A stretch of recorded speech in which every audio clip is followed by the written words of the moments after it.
Cars.com Auto Review. Hi, I'm Hanley with Cars.com. Of all the muscle cars available today, the Challenger is perhaps the purest, both in its performance and its looks. But what makes it a great retro muscle car takes away some of what you're looking for in an everyday car.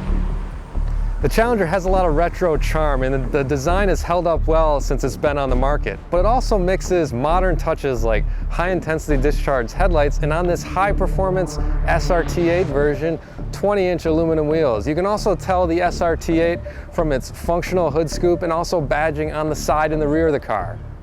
The Challenger SRT8 is powered by a 6.4-liter V8 that makes 470 horsepower and 470 pounds-feet of torque, and it's strong enough to accelerate this big coupe from 0 to 60 in the high 4-second range according to Dodge, and that's very quick for a car like this.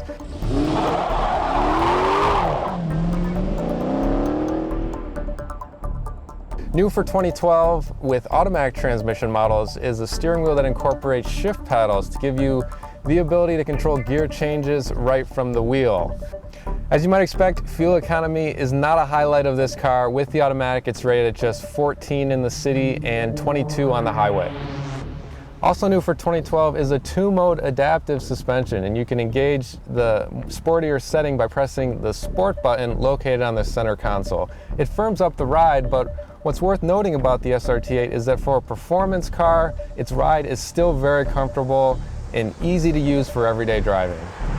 The Challenger loses some of its retro appeal when you get to the cabin, and its interior isn't as distinctive as a Ford Mustangs or a Chevy Camaros, but it uses nice materials overall, and the controls are thoughtfully arranged, like the air conditioning knobs and the stereo setup.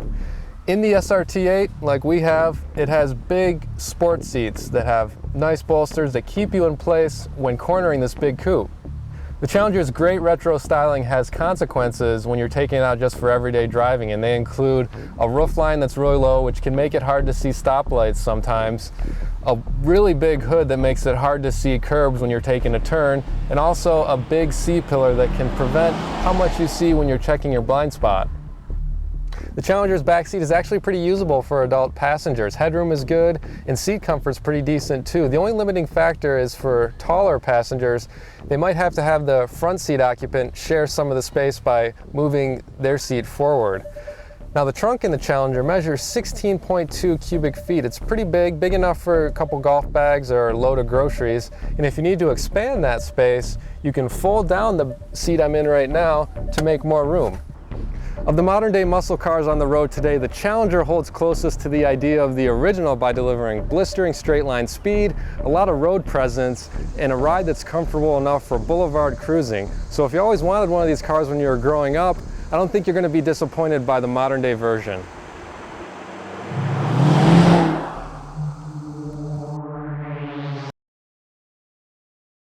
For more car-related news, go to Cars.com or our blog, KickingTires.net.